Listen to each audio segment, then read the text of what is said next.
Title: His Obsession. Began the moment she went silent. Carl Jung.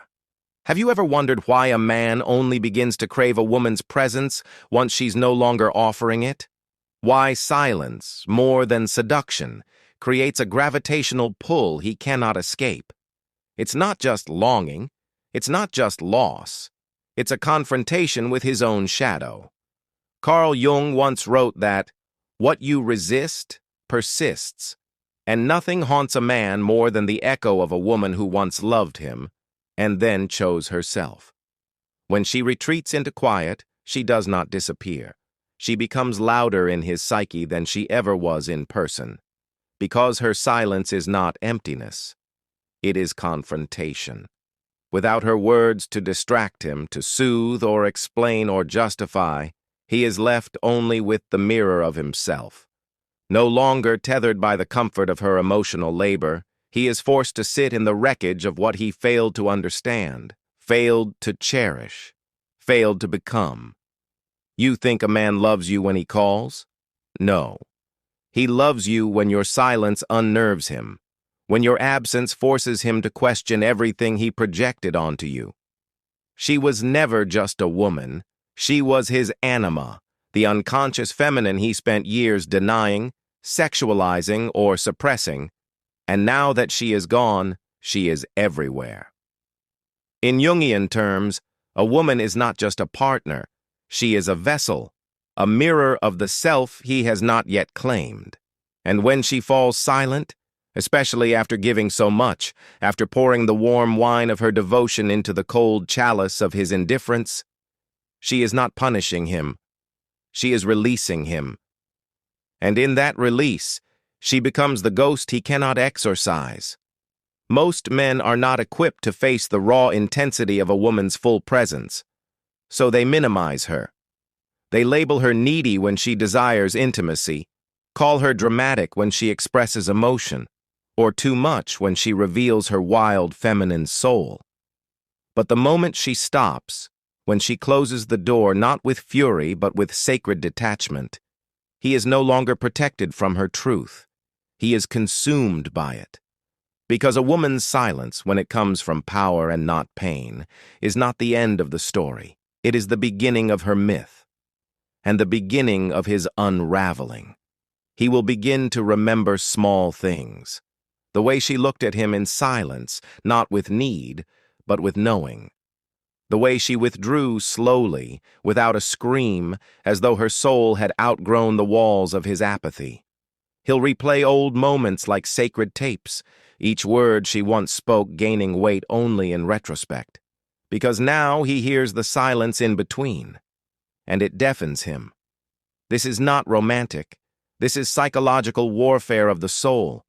Men are taught to chase, not understand. They pursue women like territory, like prizes. But what happens when the woman stops being a battlefield and becomes a mirror? When she no longer softens her edge to please, but sharpens it to cut cords? He doesn't just miss her. He misses the version of himself he thought he was when she loved him.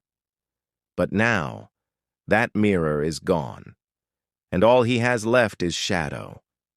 Jung called the shadow the hidden, repressed, and unfavorable aspects of the personality.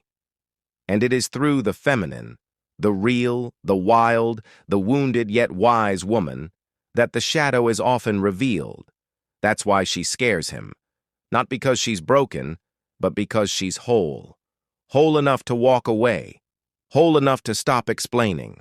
Whole enough to let him drown in the silence he once dismissed. You see, silence is not passive. It is potent. It is a boundary drawn with breath.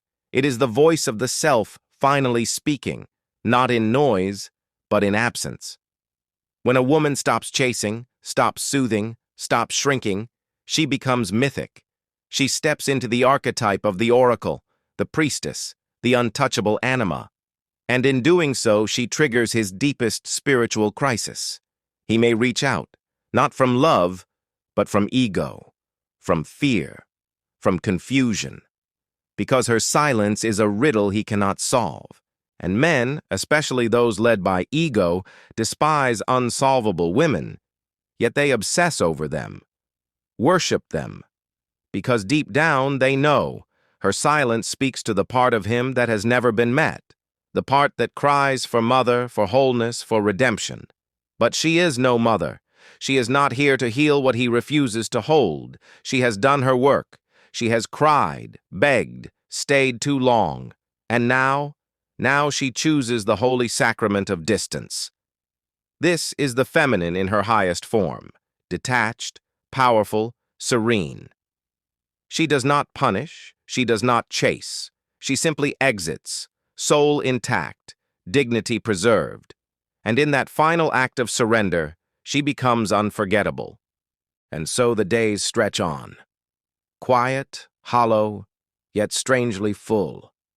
Full of her absence, full of questions he never knew he needed to ask. Her silence lingers in places he cannot name. The shape of her stillness haunting his mornings, the echo of her calm unraveling him at night. She has become a presence through her lack, a weight through her withdrawal. Not because she disappeared, but because she finally existed outside of his control. What he called mystery was never her withholding. It was her soul, layered, oceanic, untamed. He didn't fail because he couldn't possess her. He failed because he tried to. And now, the man who once thought her easy to dismiss finds himself orbiting a woman no longer tethered to his gravity.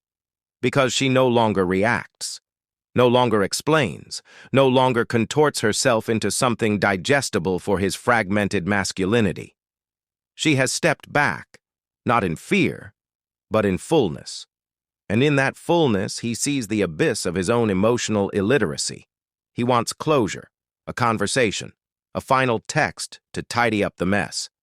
But she is no longer a woman who entertains half-formed truths or unfinished men. Her silence is not confusion. It is conclusion. It is the sacred punctuation at the end of a chapter she wrote in blood, in patience, in sacrifice. This is the threshold most men cannot cross, where the game ends and the work begins. Where their fantasies of her dissolve, and all that remains is the reality of who she became when they weren't looking. She is not bitter. She is boundaried, not cold, just crystalline. She is no longer the mirror. She is the flame. And what does fire do to the unready? It scorches, it sears, it purifies, but only if they are willing to be remade. This is the hidden function of the feminine wound in a man's psyche. It calls him back to his essence through pain, through loss, through the unbearable mystery of not being enough for a woman who once gave him everything. It's not punishment. It's alchemy. In Jung's teachings, individuation, the process of becoming whole, demands an encounter with the unconscious, with the shadow, with the repressed feminine within. Her silence, her absence, her detachment, all of it is not just emotional. It is symbolic. It is the anima withdrawing, forcing the man into the underworld of himself. Into the cave he has spent years avoiding. Only there can he ask the real questions. Why did I only value her when she vanished? Why was I afraid of her emotions? Why did I need her validation to feel whole? Why did her boundaries feel like abandonment? Because most men are taught to conquer, not to feel, to pursue, not to perceive. And the empowered woman, the one rooted in shadow work, sovereignty, and inner clarity, is not something he can conquer. She is not impressed by power, not swayed by persuasion. She is magnetic because she is whole, and terrifying because she does not need him. And you, if you are this woman, you know the pain of holding your truth in rooms that could not hold your voice. You know what it costs to love from your depths, only to meet surface-level attention in return. You know the quiet ache of waiting to be seen, truly seen, and the holy fury that eventually rises when you realize no one is coming to save you, except you. That moment when you finally fall silent, not from defeat, but from decision. is when everything begins to shift. You stop reaching, stop proving, stop hoping he'll meet you where you are. Instead, you return to yourself, to your rhythm, to your breath, to the parts of you that existed before he ever touched your body or entered your mind. And it is from that space, that deep, anchored feminine sovereignty, that you become what Jung called an initiator. Not of relationship, of awakening.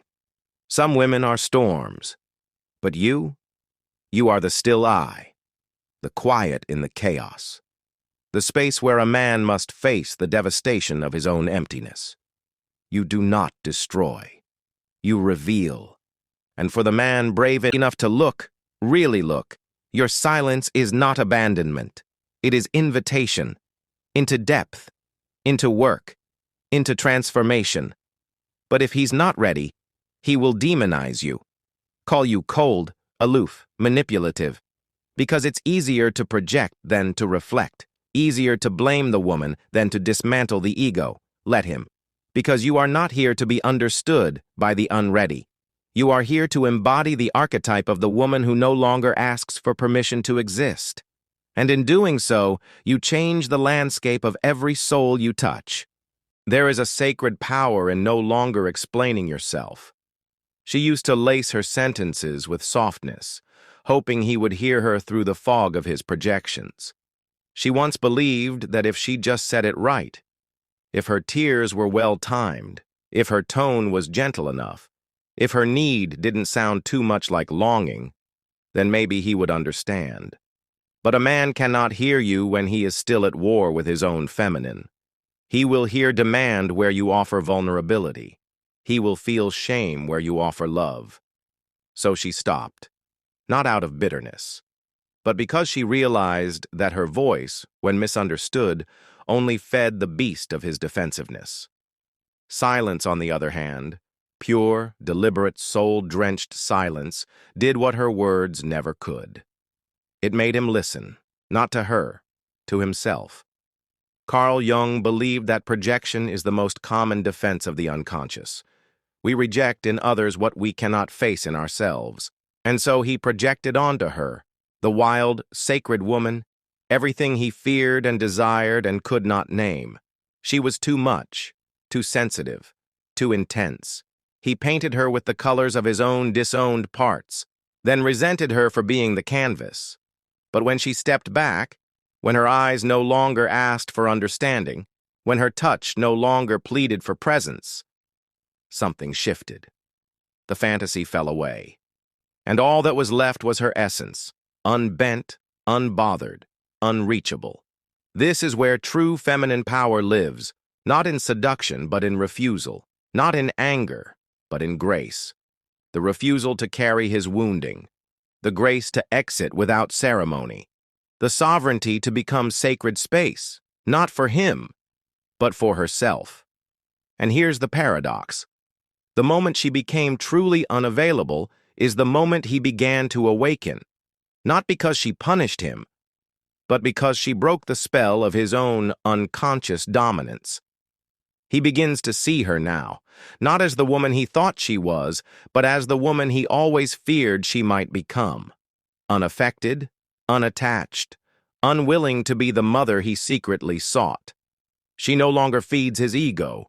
She no longer reflects his idealized self. She simply is. And in being, she threatens everything he thought he knew about love. This is the awakening of regret. It doesn't come as a sudden flash. It drips, slowly, quietly, over time. He sees her in the laugh of another woman, hears her in a song he once dismissed, feels her presence in the mirror, not as nostalgia, but as absence. A clean, cold absence that reveals just how much of her he never truly held. He remembers the nights she folded her longing into silence, the mornings she touched him gently while he remained emotionally asleep. The time she went quiet during an argument, not because she had nothing to say, but because she realized it would never be heard. That was the beginning. The seed of her departure was never in her feet. It was in her gaze, the moment she saw clearly that he was not ready for her depth. And now that she is gone, he begins to feel. Not just her, but everything. The weight of his own emotional detachment. The ways he armored himself with sarcasm, distance, logic. He begins to feel the boy within him, still yearning to be chosen, but afraid to be seen. And he remembers her, not as comfort, but as catalyst. Because some women are not here to heal you. They are here to break you open. She didn't leave because she stopped loving him. She left because she started loving herself more. That love was not an escape, it was a return. To the woman she was before his silence made her doubt her own voice, before she bent herself in half to be enough, before she confused his neglect for mystery. Now she walks differently, speaks less, listens more, not to him, but to her intuition. Her energy is no longer scattered. It is focused, magnetic, grounded, and the world begins to respond. He may call, he may apologize, he may even come back with promises and poetry. But she is no longer moved by words. She is watching patterns, watching his ability to sit in her silence without scrambling to fix it, watching his capacity for presence, not performance. And more importantly, she is watching herself. Because the true test of feminine power is not how deeply you can love a man, but how fiercely you can choose yourself when that love is not returned in kind. Now she knows. The most dangerous kind of woman is the one who no longer fears being alone. She does not weaponize solitude, she embodies it.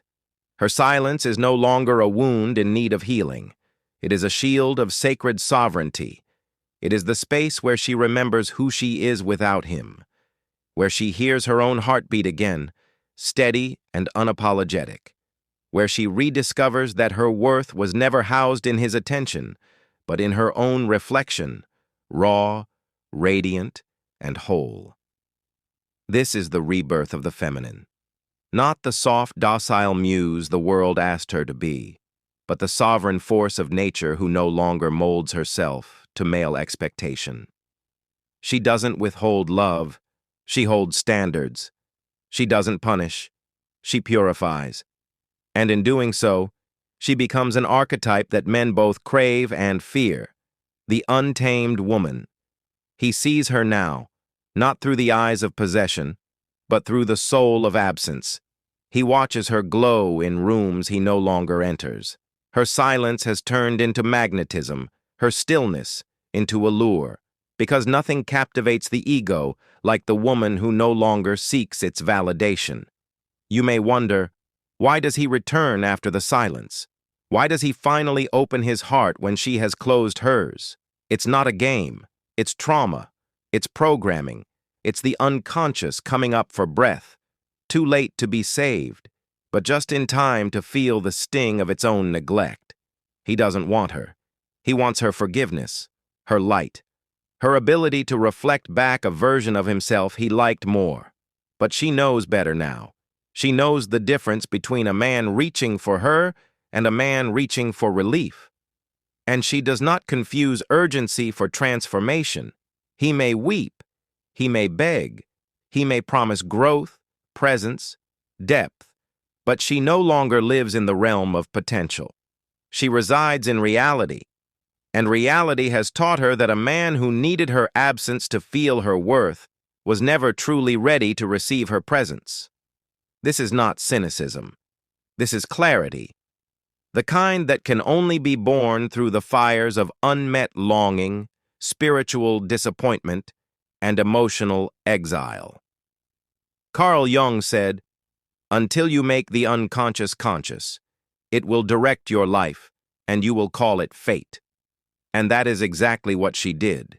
She stopped blaming fate for the men who couldn't meet her and started examining her own shadow, the part of her that clung, that overgave, that confused being chosen with being seen. She no longer lives in that shadow. She has retrieved the lost parts of herself, the sensual, the wild, the wise, and now she stands not behind a man, not beneath a man, but beside herself. She is her own mirror, her own refuge, her own home. And this transformation, this elevation, is what terrifies him most. Not that she left, but that she will never return to the version of herself who tolerated less than her soul was born for.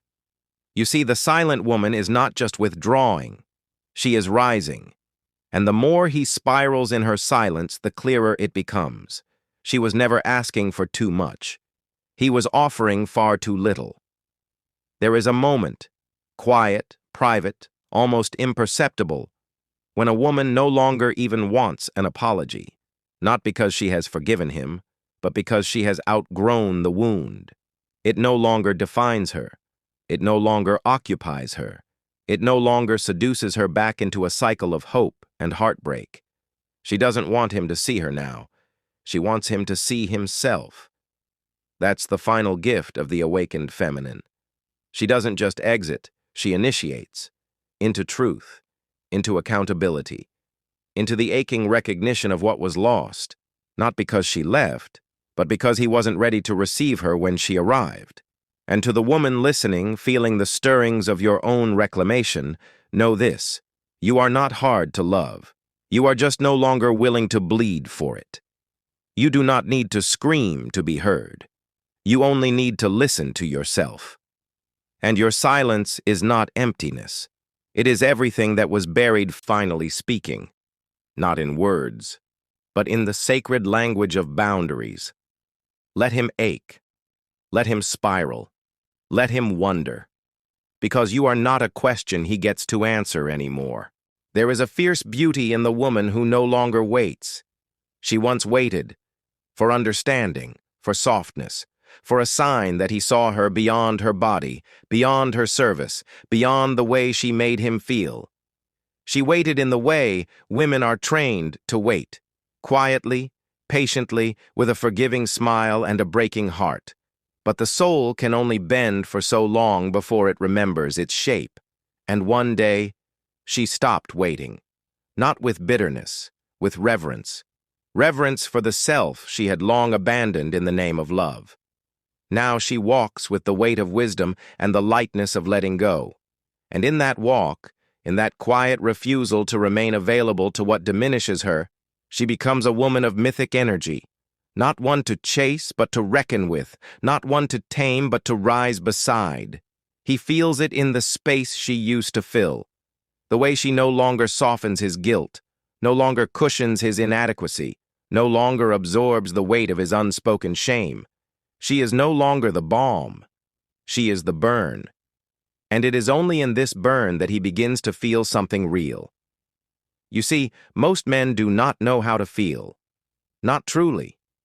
They know how to perform emotions, how to say the right things, how to chase the feminine until they catch it, and then run when it mirrors back their rawness. But the woman who has done her shadow work does not just love. She penetrates, she reveals, she resurrects. She touches the very parts of him he's buried beneath ambition and avoidance. And that is what terrifies him. Because she is not asking for more effort. She is asking for more self. And the self he brings is still guarded, still uninitiated, still afraid of what happens when a woman sees beyond the mask and into the hunger. Carl Jung called it the integration of the anima, the feminine within every man. And unless he is willing to meet that inner woman, the one who longs to feel, to cry, to be held without shame, he will never meet her fully. He will always chase women, but never receive them.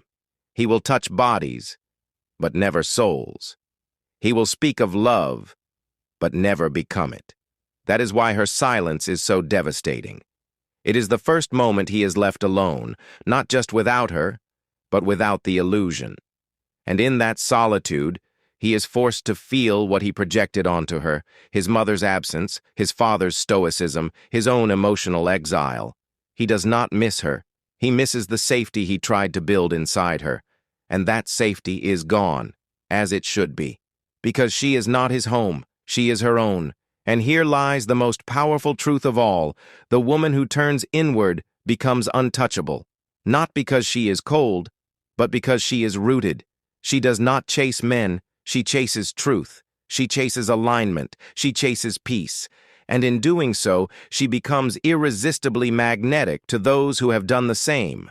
But if he hasn't, her presence will feel like a threat, her silence a punishment, her detachment an attack. And that is where many men fail, not in being bad partners, but in refusing to become better selves. They look at her strength and see rejection.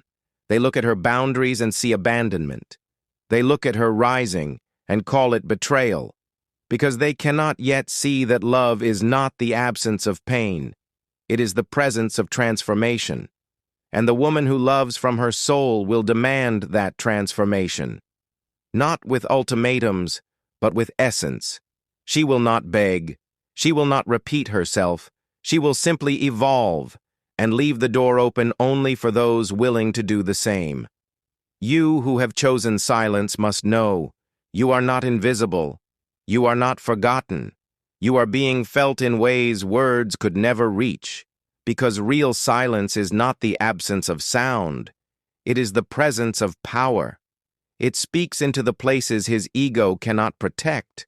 It reveals his inner fracture, and it reminds him that the feminine, when revered, heals, but when neglected, haunts.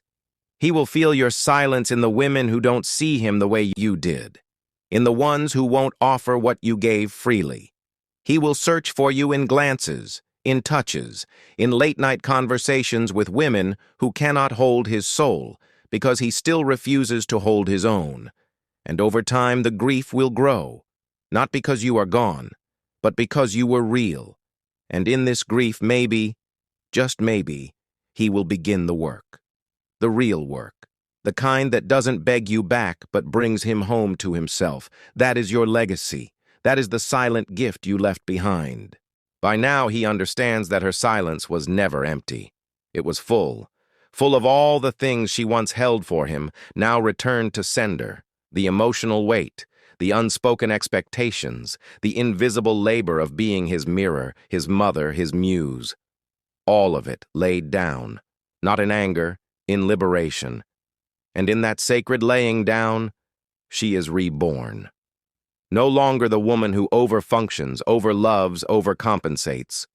She has stepped into something ancient, something Jung would recognize as the archetypal feminine, both destroyer and creator, both fierce and nurturing, both shadow and light.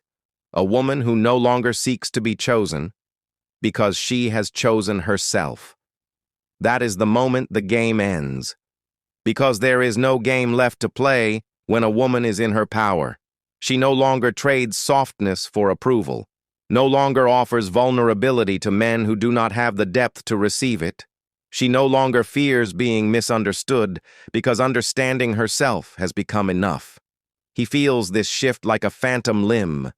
He goes to reach for her energy, the way she used to check in, the way she soothed his storms, the way she instinctively knew how to speak to his boy, not his man, and finds nothing, not coldness, just space, just stillness, just the truth.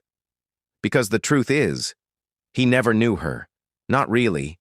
He knew the version of her she curated in his presence, the one that bent around his moods, walked on the eggshells of his past trauma, whispered instead of roared, waited instead of demanded. But the real her, the sovereign, sensual, spiritually awake woman, she was always waiting behind the silence, and now that she has arrived, she will not leave herself again. This is what Jung meant when he spoke of individuation, the journey toward wholeness. She is not fragmented anymore, not scattered across his affection, his confusion, his validation. She has retrieved every piece of herself from his approval and stitched herself whole again in solitude. She laughs differently now, not from a place of performance, but from a wellspring of internal joy. She dresses for herself. She speaks less, but when she does, every word is a spell. She is no longer available for men who want her time, but not her truth, who want her fire, but not her flame, who want her body, but cannot hold her soul. And the world begins to notice, not just men, but life itself. Opportunities open, rooms shift. She glides through it all with a calm no one can quite place, because power like hers doesn't announce itself. It simply is. And he? He lingers, watching from a distance, feeling a strange mixture of reverence and regret, because now he sees what he missed, not just in her, but in himself. He realizes he never truly met her. He stood in front of her, yes. He kissed her mouth, held her hand, spoke the right words in the dark. But he never stood with her. Not in the soul, not in the storm, not where it counted. And now, he finally understands why her silence shattered him. Because it wasn't just her absence that wounded him. It was what her absence revealed. The parts of himself that were never strong enough to stand beside a woman like her. The immature masculinity that confused control with love. The emotional cowardice that dressed itself as indifference. The fear that he was never enough. And the deeper fear that maybe, just maybe, she always knew. But she didn't leave to punish him. That's the part he struggles with most. She left in peace. She walked away not with vengeance, but with vision. Because a woman like her does not burn bridges. She lets them collapse under the weight of their own instability. And now, as he stands in the rubble, he finally understands that her silence was never the absence of love. It was the presence of self-respect, a line drawn in the sand of her soul, not to keep him out, but to keep herself in. You, who have walked this road, you know what it cost. To stay silent, to not reach out, to not explain, to not plead for closure from a man who could never offer it. That silence was forged in fire, and now it has become your freedom. Because you are no longer the woman who dances for crumbs. You are the feast. You are no longer the echo of his projections. You are the voice of your own becoming. And the most poetic part? He will never forget you. Not because you haunt him, but because you healed yourself without him. And that, more than anything, reveals the truth. The woman who knows her worth doesn't chase. She chooses. If this video helped you find a little more clarity or calm, consider liking and sharing it. Someone else might need it too. Leave a comment below if you've got thoughts or questions. I read everyone. And if you want more stoic wisdom, reflections, and practical insights, subscribe and turn on notifications. No hype, just philosophy that helps.